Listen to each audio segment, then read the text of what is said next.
jacket with an eagle on the back. He had a hot sickle that took off like a gun.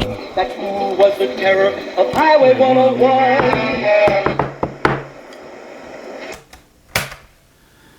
Never mind me, I'm fumbling around a little bit.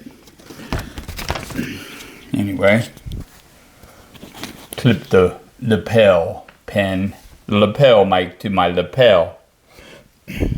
Welcome to Steeds Motorcycle Magazine, the online magazine for real bikers who ride real motorcycles.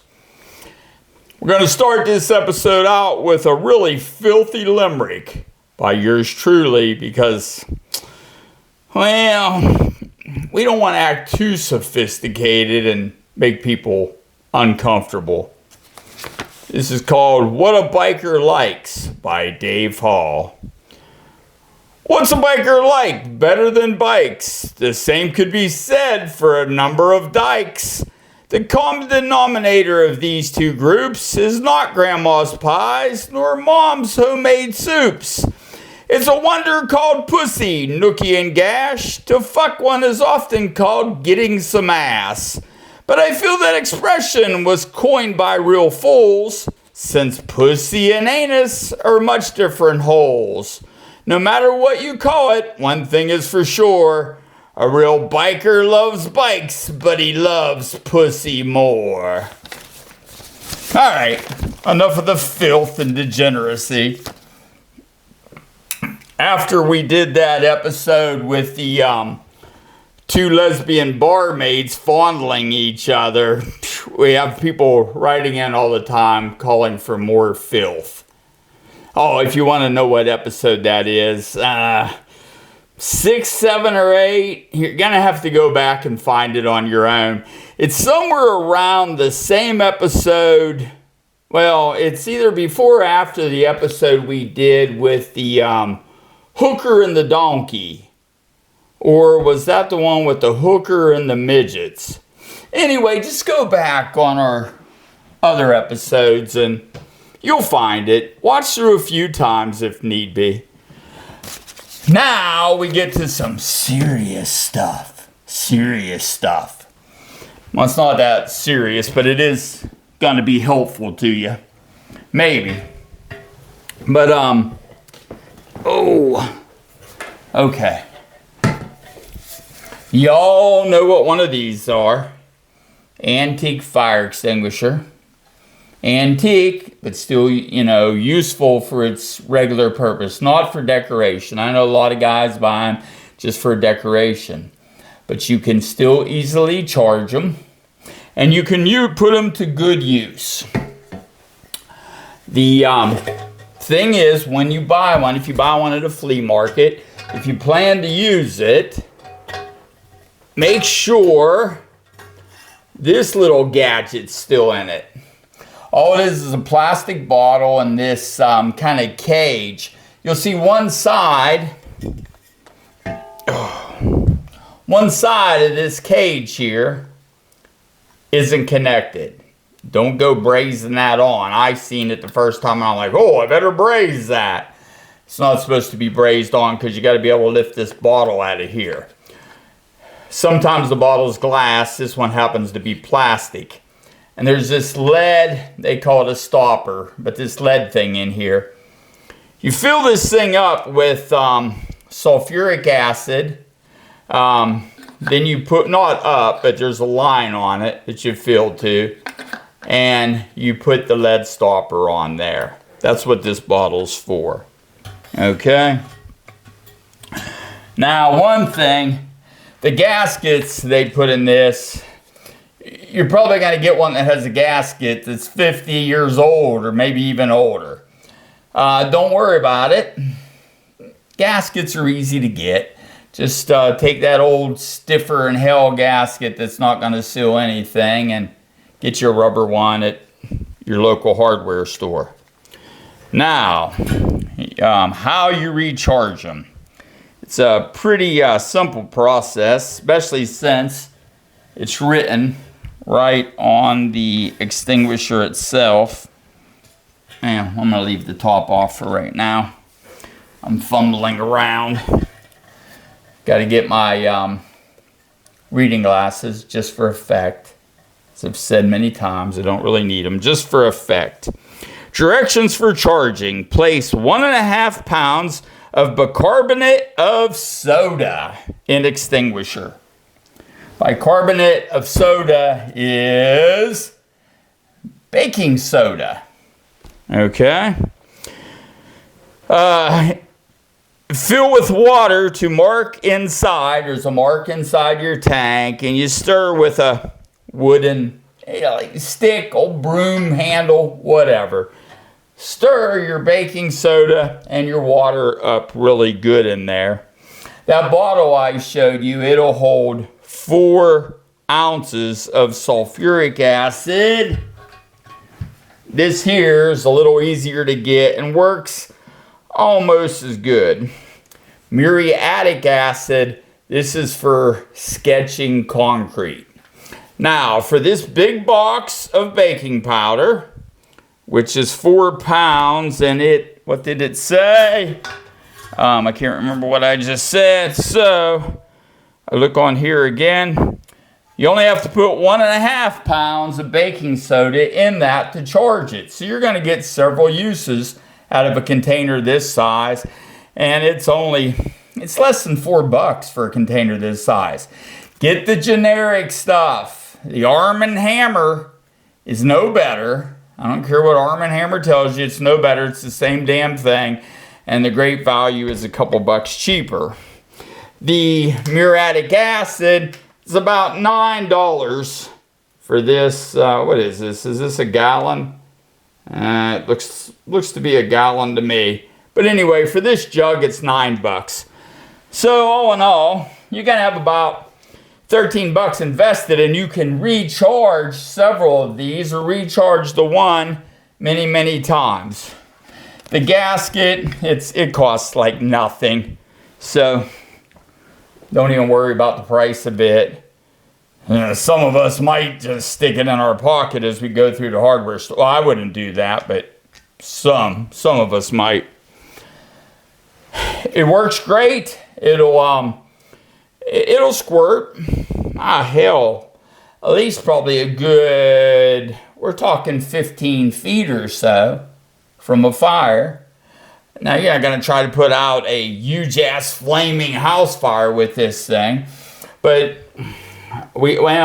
I've many times had those small fires in the garage from torching with oxyacetylene or welding, and flames come up. I've also, when trying to start bikes that were out of time, other problems with them, they'll backfire through the carb will be flooded, your carb catches on fire. Instead of wasting one of those $60 extinguishers, you grab up this sucker, it's done, it's over. And some of you will say, oh, well, you shouldn't use water on an oil fire. What if it's an oil fire? That's where this comes in. It's mixed with the water, and it's okay to use on oil or grease fires. Many women will attest to the fact they keep a box of this around in case they catch a pan on fire in the kitchen. They sprinkle it on. It kills it.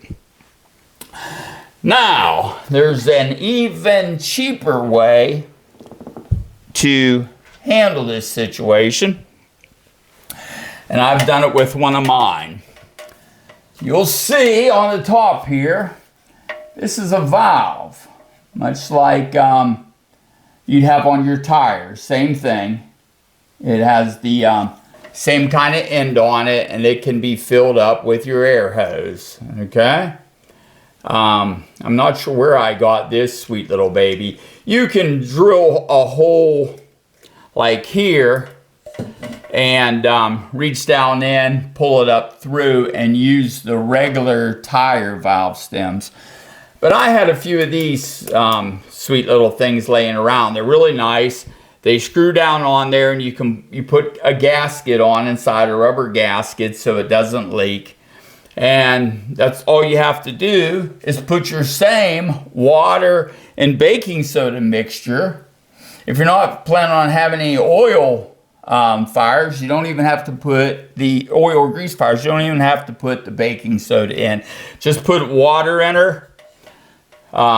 Air up. Don't go hog wild crazy. You don't want to blow this thing up. I think it would take a lot to blow it up.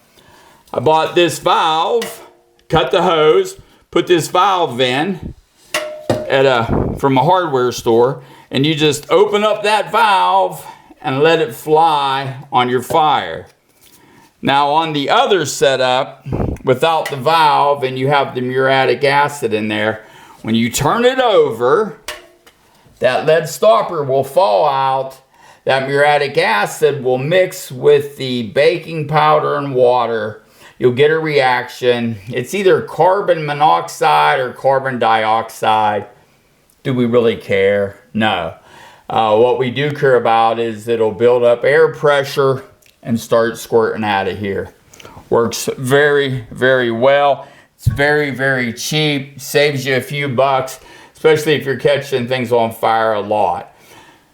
Plus, the mess this makes is a little easier to clean up than the mess that these powder fire extinguishers make that you got, like the kid ones. Make a little bit more of a mess.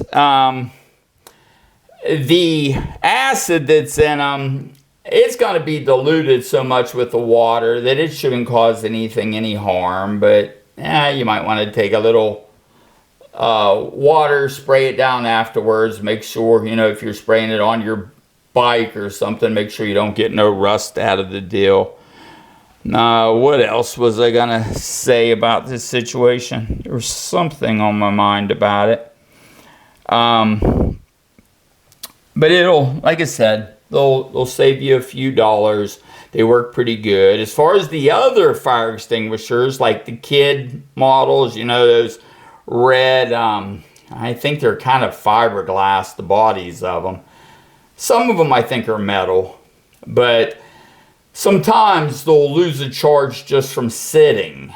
If they lost their charge just from sitting, but they still have the powder in them, you can recharge them by just blowing some air in them with one of those attachments that a lot of compressors have or come with, or you can get that have the rubber end on them. You stick it up to the end of the extinguisher, pull the trigger, and pull the trigger on your air compressor attachment. I might show that at another time, just in case you can't figure out what I'm saying.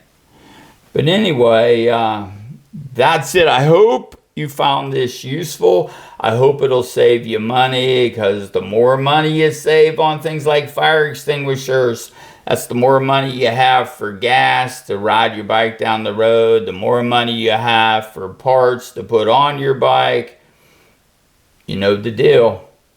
But we'll catch you next episode of Steeds Motorcycle Magazine. And hey, go look for that other smut on our other episodes. You'll find it. Just keep looking.